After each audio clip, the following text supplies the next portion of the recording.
Live from Uyo, let's take a look at today's major headlines. SANU urges federal government to conclude talks with non-teaching university unions. INEC warns against false 2027 election timetable. Plus, U.S. President Donald Trump to meet global CEOs in Davos. We'll bring you details of these stories and more in just a moment, so please stay tuned.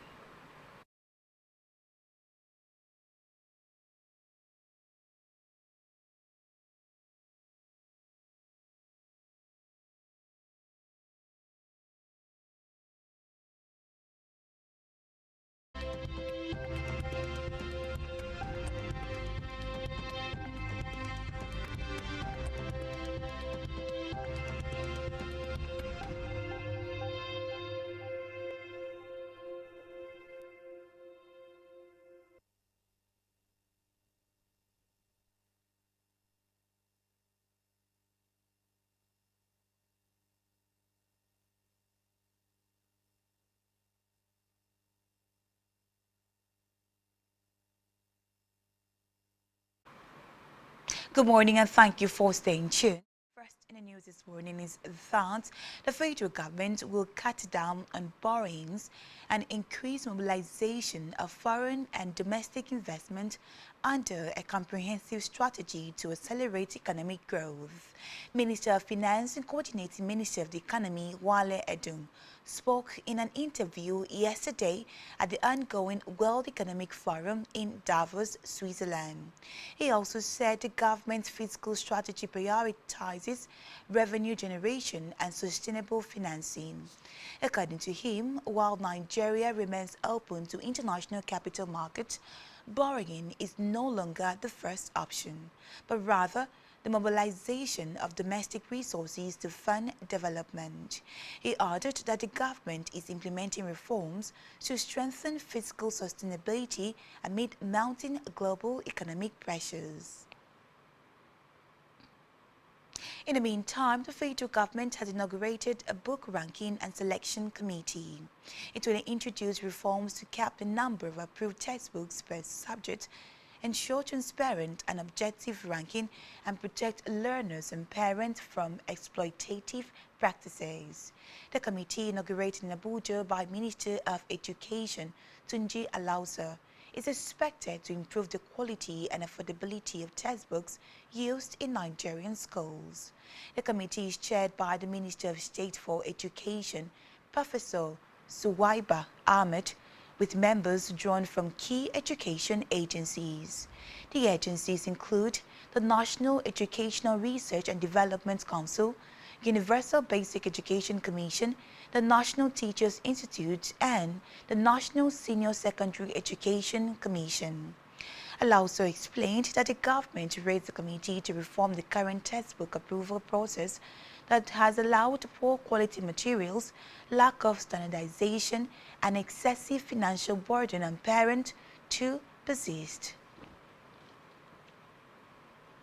Meanwhile, the federal government, in partnership with the Islamic Development Bank, has launched a new bilingual school in Kano State, a move the Minister of State for Education, Professor Suwaiba Ahmed, described as a practical investment in human capital development, social inclusion, and regional stability. The initiative, part of President Bola Tinubu's renewed hope agenda, aims to expand access to quality, inclusive, and future-oriented education, particularly for communities in needing targeted interventions. Speaking at the commissioning ceremony in Kiru local government area of Kano State, Professor Ahmed emphasized the importance of bilingual education in strengthening foundational learning, improving communication, preserving cultural identity, and enhancing global competitiveness. She noted that the school will allow students to gain both Islamic and conventional knowledge, empowering them to access wider resources and participate confidently in their communities. Elsewhere, the Senior Staff Association of Nigerian Universities, SANU, has urged the federal government to urgently conclude renegotiations with non-teaching university unions. The non-teaching unions include SANU, the Non-Academic Staff Union of Educational and Associated Institutions, and the National Association of Academic Technologists, NAAT. SANU President Mohammed Ibrahim made the call while speaking with newsmen in Abuja. Ibrahim was reacting to the recent signing of a renegotiated agreement between the federal government and the Academic Staff Union of Universities, ASU, noting that the agreement was commendable but insufficient to guarantee lasting industrial peace across universities. According to him, total sustainability requires similar urgency in concluding negotiations with other university-based unions, warning that unresolved negotiations could trigger fresh tensions. To electoral matters where the Independent National Electoral Commission (INEC) has warned the public to disregard a false article circulating online claiming the Commission has released the timetable for the 2027 general elections. In a statement posted via its official channels, INEC described the information as not authentic and should be disregarded in its entirety. The Commission urged Nigerians, political parties, civil society groups, and all stakeholders to rely only on verified INEC channels for official update. Meanwhile, INEC has commenced the distribution of permanent voter cards ahead of the February 21 area council elections in the Federal Capital Territory. Eligible voters are to collect their PVCs at their respective registration wards from January 22nd to January 26 between 9 a.m. and 3 p.m. daily. Also, the Independent National Electoral Commission (INEC) in Kebbi State has commenced the second phase of the Continuous Voter Registration (CVR) exercise with a stakeholders meeting aimed at boosting public sensitization and participation. The meeting held in Breni, Kebbi brought together key stakeholders to discuss strategies for ensuring that all eligible voters obtain their permanent voters card ahead of the 2027 general elections. Speaking at the event, the resident electoral commissioner, REC in the state, Abubakar Pawa Dampo, said the ongoing CVR phase was designed to give Nigerians aged 18 and above the opportunity to register and exercise their right to vote.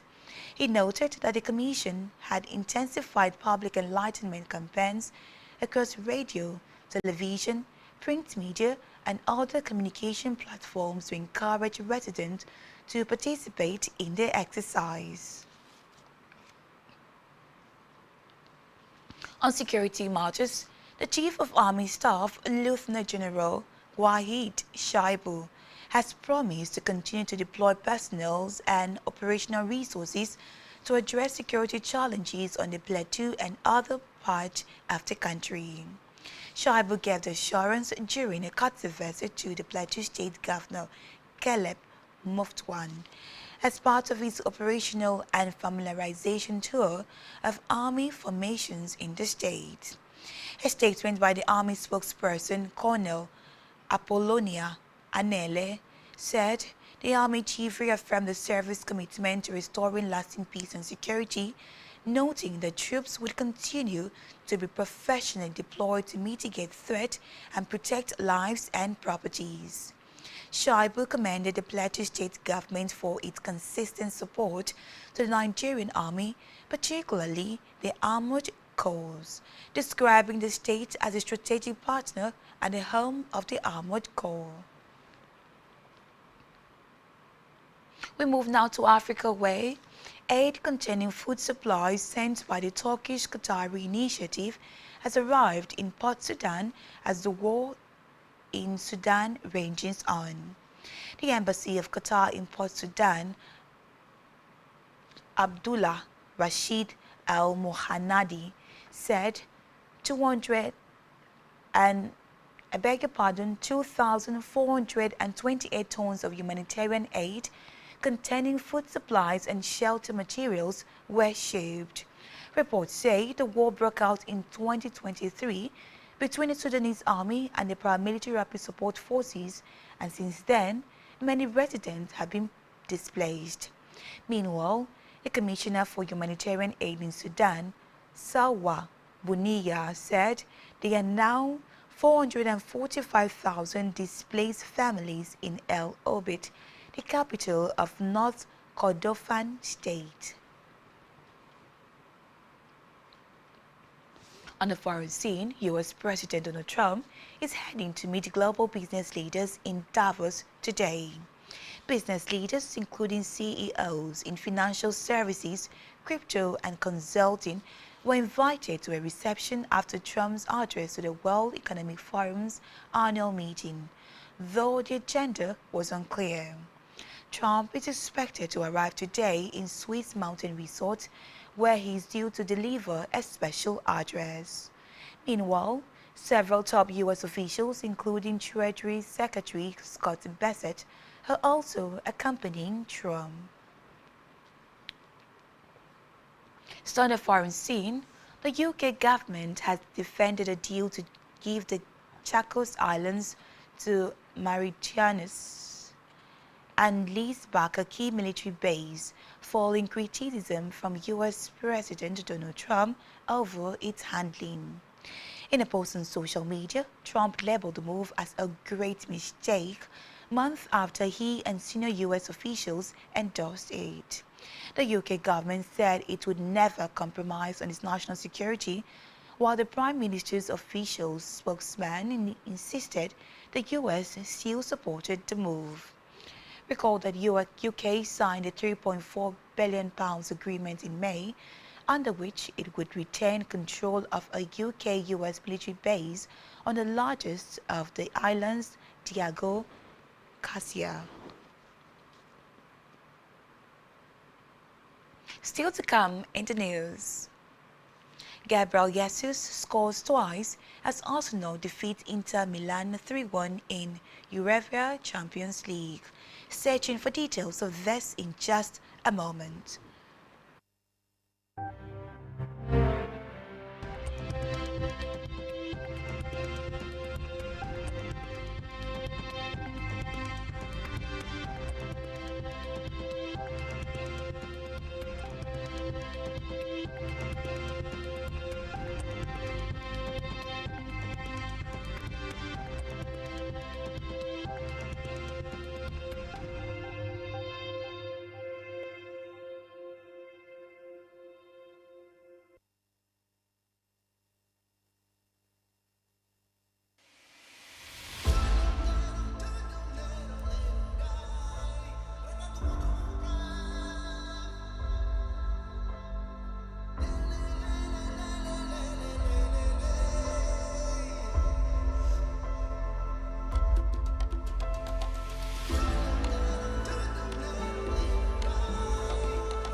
Many thanks for staying tuned. Now let's go over to the concluding parts of today's stories.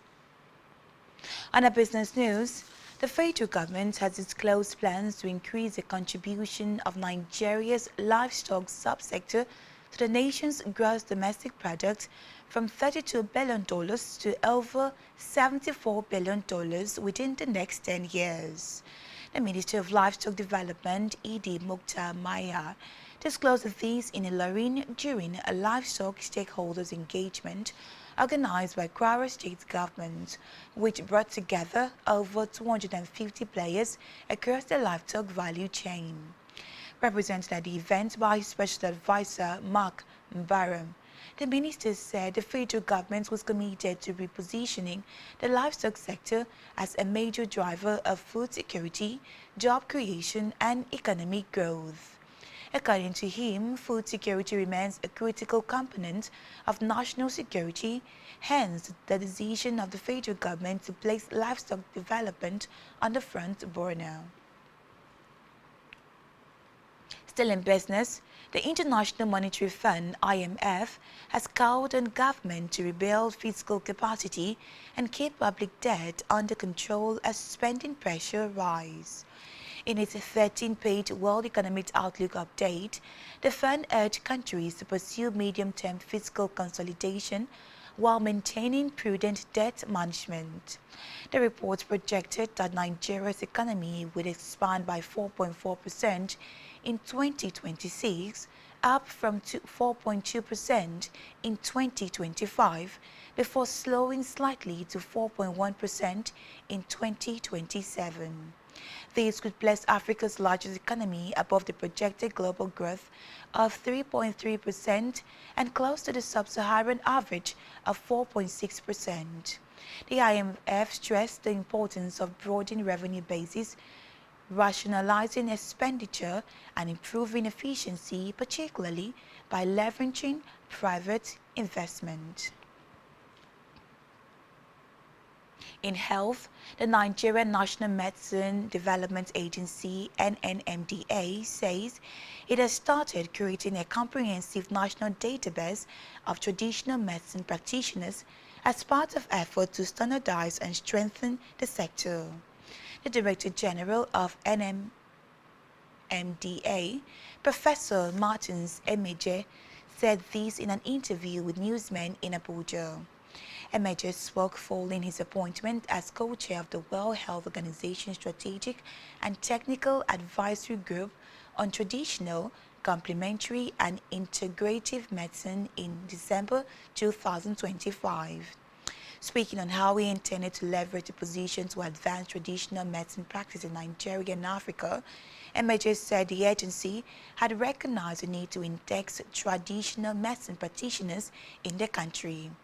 Emeje maintained that about 80% of Nigerians, estimated as over 160 million people, relied on traditional medicine, particularly those in rural communities who lacked access to conventional health care, stressing that the initiative would bring sanity to the ecosystem, enhance credibility, and create more visibility for countries' national medicine in the global space. Let's move now to sports, where Gabriel Jesus scored twice as Arsenal defeated Inter Milan 3-1 to maintain their perfect record in the Europa Champions League and secured a top-2 finish in the league phase. The Gunners dominated early proceedings and took the lead in the 10th minute when Jesus poked home from close range. Inter responded with pressure of their own, drawing level through better Susik's powerful strike from the edge of the area. Arsenal quickly regained control, restoring the advantage in the 31st minute. From a Bukayo Saka corner, Leandro Trossard headed the ball back into the box for an Marc Jesus to nod in his second of the night. Substitute Victor Gyökeres wrapped up the victory late on with a fine curled effort, ensuring a comfortable end for Mikel Arteta's side, who also clinched home advantage in the knockout stage. Still in sports, William Troost-Ekong has completed a move to Qatar's Star League side Al Ahly Sheikh. Al Ahly signed the former Nigerian international from Saudi Arabia Professional League outfit Al Kholiod. Troost-Ekong paying a contract with the Brigadier until June 2028. Al Ahly announced the centre-back arrival through a short message on the official social media page. Troost-Ekong made 49 appearances for Al Kholiod with 2 goals to his name. On entertainment news, popular Nigerian rapper Okafor Victor, professionally known as Mr. Rail, has made a U-turn over his remarks about the D'banj Cream platform. Reports say D'banj had, during an interview in November 2025, claimed that his creative reality entertainment art and music platform Cream is worth $3 billion. Reacting in a video on social media, Mr. Rail, who stated that D'banj was just trying to package the Cream platform, accused him of failing to pay him an alleged $20 million ambassadorial deal with Cream. However, Mr. Rail, in a recent video shared on his social media page, tendered a public apology to D'banj for the remark. And that's all we have for you at this time. Do ensure to follow us on social media, subscribe to the YouTube channel, all of which you can find on our website at spectrumtvlive.ng. You have been watching Spectrum News at 10. I am Emedion James. Do enjoy the rest of the day. Thank you for watching.